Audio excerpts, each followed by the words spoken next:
Alright guys, welcome back to Tio. Today, this is Tio Pilo and now we are at level number 3, financial freedom. We'll be talking about financial instruments and how you can achieve passive income. Alright, so in the previous videos, we mentioned some vehicles, yung time deposit, okay? And then yung strategy on how you can earn passive income per month, alright? Para ma-achieve natin yung freedom. We also tackled about the freedom number, alright? Para ma-achieve natin yung freedom, okay? Because you have now the option to work because you want to, not because you need to work. Alright? So yun yung goal natin. We want to become financially free. Tapos we also slowly but surely increase natin yung levels. Okay? At least 20,000 you can be free, 40,000, 50,000, 100,000. Okay? Kapag malaki yung lifestyle mo, gusto ko talagang meron kang magandang kotse, meron kang yacht. Gusto mo 1 million per month in passive income, and it's gonna still be a long way to go, di ba? So kaya, so that you can hasten yung freedom number mo na ma-achieve, you can start with different levels, level 1, 2, 3, 4, and so on and so forth. So ngayon, let's talk another financial instrument that can give us passive income.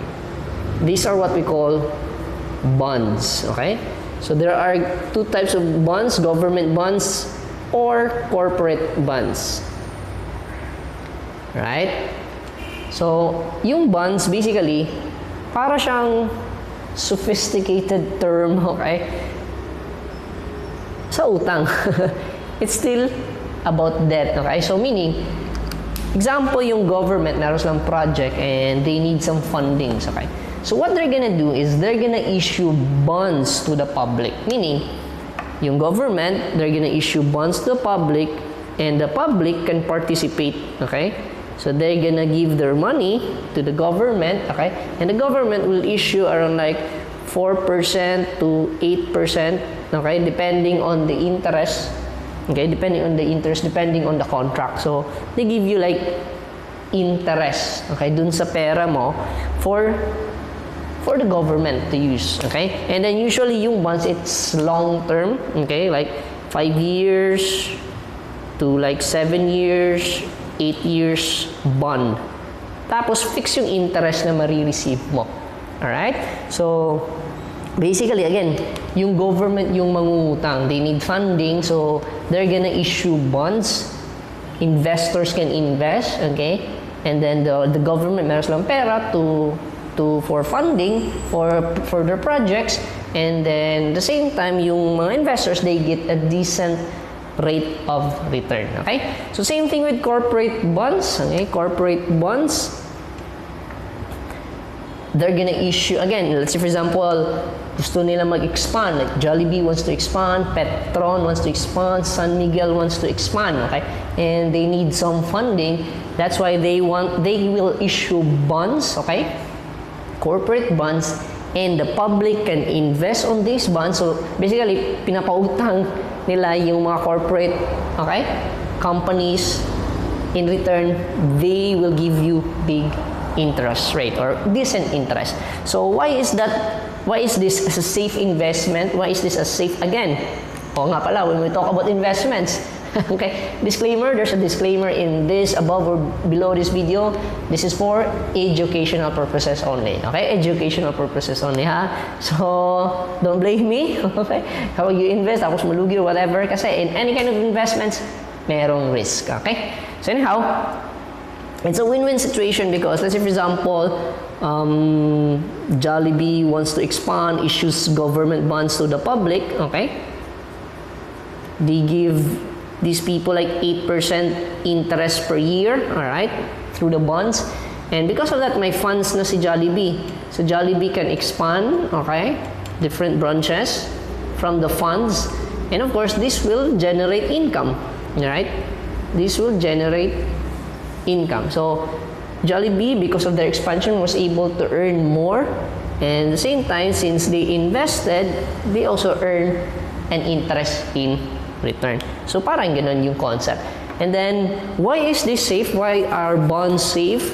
Okay, but again may risk in any kind of investments, may risk. But if you're gonna ask me, are bonds safe investments? They're pretty safe. Kasi government kapag yung government mangungutang, anytime the government can print money, di ba? So it's pretty safe.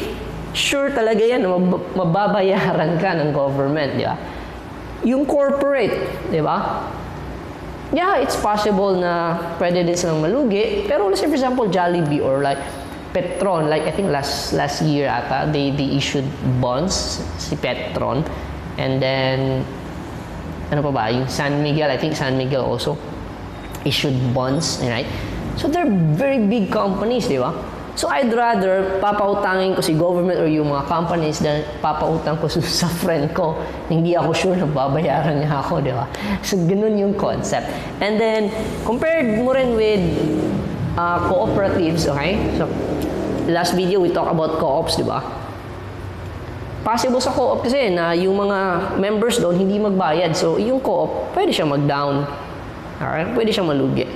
So, when you think about it, bonds, in my opinion, okay, are way safer than cooperatives. Alright? So, next question is, where do you buy bonds? Usually, you can buy from banks. Okay? So, like, again, yung Petron, I think their partner banks were like China Bank, Security Bank, if I'm not mistaken, BDO, okay? So, tapos, they just open it in a few period or few window of opportunity, like 1 week's time. Yun lang offers. You need to really be updated. So, you will know this from their websites, corporate websites, from news, okay? Or if meron kang friend sa bank, okay, yung friend mo, they're gonna tell you na, hey, merong mga bonds ngayon, baka you might wanna avail. So, mas maganda rin if meron kang friends sa banks, okay? And then, ayun nga, previously, 7 years, and then yung interest is 7 to 8% ata per year. That's a pretty decent interest, okay? Sa bonds. So, how can this give us passive income? Again, assuming meron kang 1 million, okay? Assuming meron kang 1 million, invest it in bonds, assuming giving you 8% interest rate per year in the next 7 years. Pero yung problem nito is mag-i-end kasi 7 years lang yung contract. So, you need to find another vehicle, another bond. Kasi after end of 7 years, wala ka ng passive income, di ba? So you need to find another vehicle, find another bond, find another contract. Okay? Pero assuming natin 1 million at 8% interest per year, meaning meron kang 80,000 per year. And then, eto din pala, dapat meron kang bank account kung saan nagbibenta yung mga bonds. Let's say for example, BDO is their partner in offering corporate bonds of, let's say for example, X company. So, dapat meron BDO account ka din. Okay? So, you can avail. Kasi yung proceeds mo, yung interest, okay, they're gonna give it to your banks quarterly. Okay? If I'm not mistaken kasi personally, wala din akong experience pa nito sa bonds, so I just inquired with a friend. So, yan yung sinabi niya sa akin na quarterly you will receive yung interest mo dun sa bank account mo. So, let's say for example, 80,000 per year divided by 4, meaning quarterly, meron kang 20,000 per quarter. Okay? That's a pretty decent passive income. Right? So, yun. Bonds, if you want to learn more about bonds, I highly suggest you contact, coordinate, talk to your friend in the bank, okay? And then I think yung mga government bonds then I think they're also offered in the banks, okay? You just contact them, ask, inquire, and then very important, you should know the interest rates, all right? And then the number of years, all right? So, yun, yung bonds. In next following video, let's talk about a little higher, advanced investment vehicle, especially the stock market, mutual funds, and UITFs. Alright, so I hope you learned something. Once again, Tio Pro here. And if you want to learn more about personal finance, business investments, and passive income, visit freedomloveph.com. Again, that's freedomloveph.com. and I look forward to seeing you inside. Thanks for watching. Bye-bye.